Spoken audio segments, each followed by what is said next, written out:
Sleep is the elixir of life, and of course it is the elixir of fitness too. I think most people agree that sleep is important, but I don't think they understand how important it is. They may say they believe that, but they don't necessarily act like it. As a society, we tip our hat to how important sleep is, but we don't actually back it up. We don't practice what we preach, and most people are not sleeping enough. They're not sleeping deep enough. They don't value it or prioritize it anywhere near enough. If you do not have a healthy, optimal sleep cycle and sleep schedule, then you can wave goodbye to your fitness goals, whether that's athletic, muscle building, fat loss, or general health. You cannot get any of that without an optimal sleep cycle. If you need help optimizing your sleep schedule or just need to understand more about it, that's what we're going to tackle today. We're going to talk about sleep, but other forms of recovery too, other forms of rest. We're going to talk about Yoga Nidra, the down cycle of fitness, the other side of fitness, the yin to the yang of fitness, which most people do not understand or prioritize enough. Let's get into it.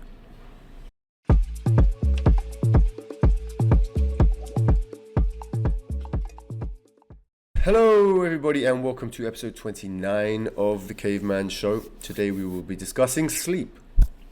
Sleep is a complete universal. Like, we all need it as human beings. Everyone enjoys sleep, whether they say it or not.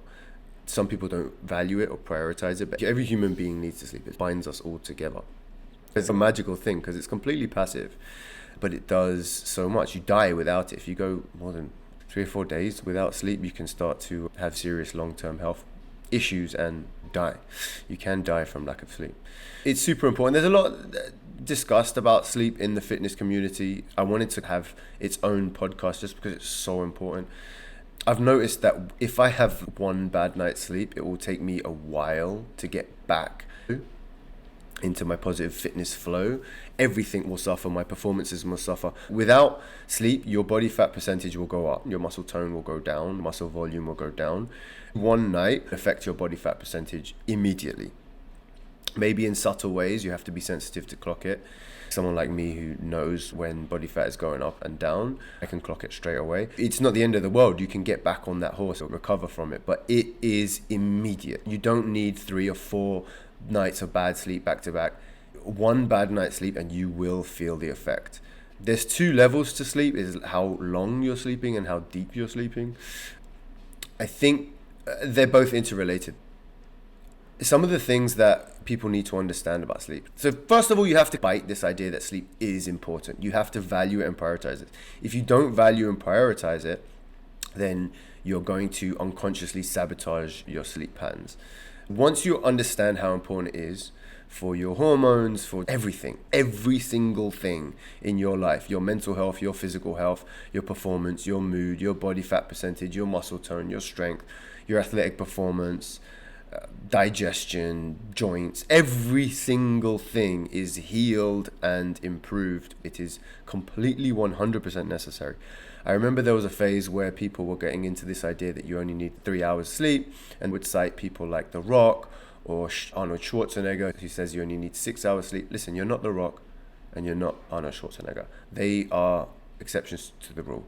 The rule is you need 7 to 8, maybe 9 hours sleep.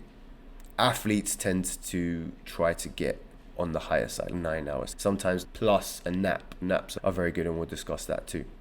I don't need to get too deep into the science of what's happening when you sleep. You just absolutely need it. Your brain and body absolutely need it. More is better when it comes to sleep, so just sleep more. The caveat with that is, if you really can't get sleep, we're going to discuss some strategies later on to mitigate your lack of sleep or lack of quality of sleep. If you're a new parent or working in the medical field, like you're a nurse or doctor, and people's sleep schedules are all messed up, or you're just having a rough time with sleep, your body is in of poor sleep. The caveat is, don't make it worse by telling yourself constantly, I need to sleep, I need to sleep, I need to sleep. Sleep is a completely passive process. You just need to value it and then let your body handle the rest. So don't stress about sleep, because that would just make it worse. The most important thing with sleep that you have to understand is that sleep regularity is super important. In nature, the sun comes up 1 minute earlier or later and goes down 1 minute earlier or later. rhythms are in a natural environment. If you are listening to this podcast, you should be aware that the fundamental tenet of this podcast is if we stick to our natural cycles and how we evolved, we will be better off, we will be healthier, we will be fitter, we will be more optimized. Most of the problems that we have, physical and mental problems we have, are a clash between how we're evolved and how we're living in the modern world. This podcast is trying to bridge that gap. In nature, you would wake up almost exactly the same time every day, and almost exactly the same time you will go to bed, and that is dictated largely by sunset and sunrise. So the first thing you have to understand is you need to be aware of the physical cycle of Earth. As Andrew Huberman has mentioned, you view morning sunlight, right? So as soon as you wake up, it's really important to start establishing a rhythm of your circadian rhythm. Sleep is dictated by your circadian rhythm, which is your natural internal cycle that knows when to get up, when to eat, when to move, when to be energetic, when to relax. It's like this internal invisible rhythm that your body has. You want to be subservient to that internal rhythm. And the way you start to take control, you start to influence that positively, is you view morning sunlight first thing in the morning. As you wake up, within the first 10 minutes, don't look at your phone. Leave your phone down. Go open the blinds and look at sunlight. Sunlight is magical. You need actual sunlight. If you live in England, like where I was raised, and there is no sunlight, you can still view the kind of sky, and there is sun rays there. Even if you can't see the sun, there is indirect sunlight. It's not as good, but it's fine. Just look at the sky. That's the first thing you need to do. It makes a huge difference. What happens is it spikes your cortisol. Cortisol is not a bad thing. It's a natural part of life that you have to embrace and understand. You want a huge cortisol spike up in the morning because that will get your adrenaline and your energy pumping. What happens when you have this huge adrenaline spike in the morning is roughly 12 hours later, your cortisol is slowly throughout the day dropping off, and your melatonin, which counteracts the cortisol, kind of shuts down your adrenaline drives, your energy drives, essentially. I'm putting this in layman's terms, so it's not exactly scientific, but this is how it works. Your cortisol spikes in the morning, and then at night, because of that cortisol spike, the higher a spike you can get in the morning, the better it can trail off in the evening. Then melatonin, which is your sleep hormone, starts to be released, and it puts you to bed naturally. I've tried this, and I was never a morning person. I got this morning cortisol spike through the sunlight, literally by going out and getting sunlight in my eyes. Not necessarily to the point where it burns, but to the point where it's bright and it's waking you up. I couldn't stay awake past 10 p.m. and I was a night owl before. I would always stay up till 12. When I started to do this, I just couldn't keep my eyes open past 10 p.m. I also have kids, so they get me up in the morning. But aside from that, it's more powerful than you think. This morning sunlight is more powerful than you think, and that's what puts you to bed. Going to bed is a passive process. It's not something you can do by yourself, so you don't just lay in bed and say, okay, I'm going to go to bed now. No, it's all part of your circadian rhythm. It's a passive process that your body does naturally. You do not need to take control of it. Yes, you influence it, but the way you influence it is by going back to your natural cycles. So you get up, whenever you wake up in the morning, go and look at sunlight, and that will trigger a cortisol release late at night. So that's your morning routine. Your nighttime routine should be put away things that are stimulating, right? Work mode off by not checking your emails at night, not really checking your text. If your text can be very stimulating and it's about something super important or gets your adrenaline pumping, put that away. I would, if you struggle with it, as a lot of my clients do, turn your phone off at 9 p.m. An hour before bed, just turn your phone off. Now, a lot of people say don't look at any screens at all. That's great advice. I watch TV. TV puts me to bed. I get home late, have dinner with the wife, and then we watch a little TV, and it's fine for me. So I think the content of what you're watching is more important than the fact that a screen is on. A lot of people will disagree with me, and if you disagree, fine. Don't look at screens at all. Read a book, paint, I don't know, whatever the hell you want, light some candles, whatever the hell you want to do. But what you have to understand is you are trying to bring your body down. So whatever is unstimulating, that is relaxing, that is telling your body and your brain that it's time to go to bed, that is what you should be doing. And if TV works for you, great. I would put your phone away for the first half an hour of the day and the last hour of the day. I would make that a rule. And that is going to help with your circadian rhythm, because the phone, as we've discussed before, is very dopaminergic. Dopamine tends to be correlated with adrenaline and energy and stimulation, and that stimulation will screw you over. So that's what I would say about sleep. Aim for 7 to 9 hours of sleep, right? Pretty simple stuff. Now, in addition to that, there is other forms of rest. And there's two forms of rest that I want to talk about. One of them is Yoga Nidra, or NSDR, essentially a body scan meditation. If you're deep into yoga, you'll say, well, it's not exactly a body scan. There's very specific things, and you talk about chakras, and you talk about the subtle things. Cool, fine. That's all true, and I respect that, but most people don't care. So I'm going to break it down real simple. It's a body scan meditation. The first thing about NSDR is this body scan takes you out of your thinking mind and into your physical body, and you scan usually from head to toe. The best thing to do is listen to guided meditations. There's a million on YouTube, and they're fantastic. They go anywhere from 5 minutes to 1 hour. You can do this 3 times a day if you want, but there are 3 windows to do it. One is first thing in the morning. That is good if you had a bad night's sleep. Before you look at the morning sunlight, you should do this body scan meditation. The reason why this body scan meditation, or NSDR, or yoga meditation, is so effective is because it is a hard reset for your body. It turns your brain and your nervous system off. It makes your nervous system stop idling high. If you think about a car, let's say your car is revving at 3,000 RPM. It shouldn't be idling at 3,000.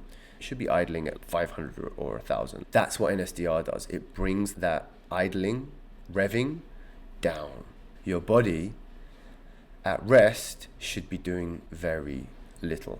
That allows your body to recover. That allows your rest and digest system, parasympathetic nervous system, to take over versus your sympathetic nervous system.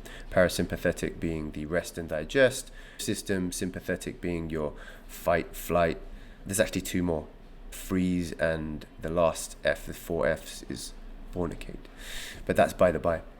You want the parasympathetic system, which is the relaxation system, to be active. Essentially, you want to be as active as possible with your rest system, because modern living is just very overstimulating and overwhelming. We are all predisposed towards the sympathetic nervous system, which is the fight or flight system. So there's too much of that. We need to bring that down, and that's what NSDR does. It's a body scan meditation. You can do it first thing in the morning if you had a shitty night's sleep. If you need to take a nap in the middle of the day, you're feeling tired, which most of us do, to be honest, I think we should normalize naps. You can do a body scan meditation in the afternoon when you feel that your system wants to come down. You should go with that and bring your body down. I do that because I work in the mornings and at night. So I need that middle of the day to come down. I'll nap in the middle of the day and I'll use NSDR.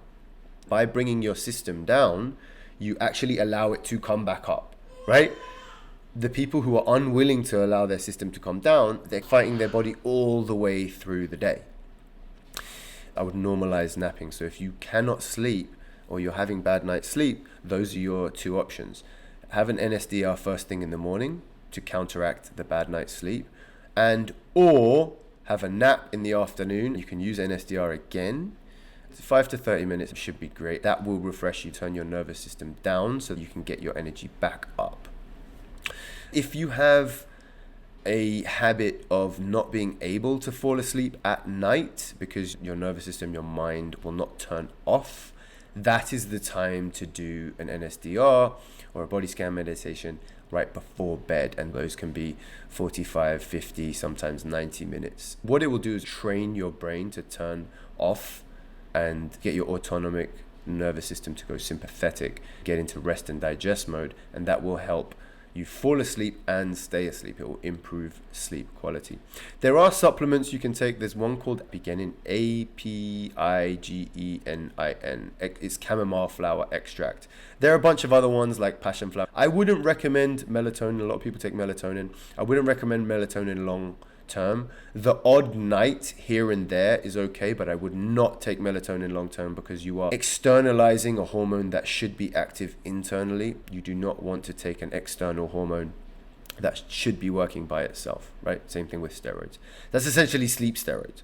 So I wouldn't suggest melatonin long term. Here and there is fine. If you want a supplement, there's magnesium. Any form of magnesium is fantastic. Magnesium malate. So those are the supplements. If you're finding it hard to fall asleep, NSDR at night.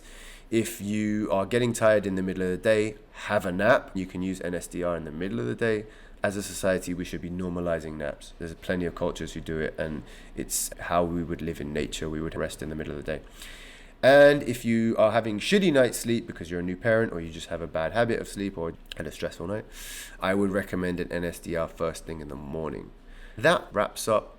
Obviously have rest days and value rest. Try to get in breaks every once in a while, even a couple of minutes to just put your phone down and stare out the window, daydream, or look at the sky. Value bringing your system down, because that, I promise you, you will burn more fat, you will build more muscle, you will have more athletic performance, your immune system will be 1,000,000 times better.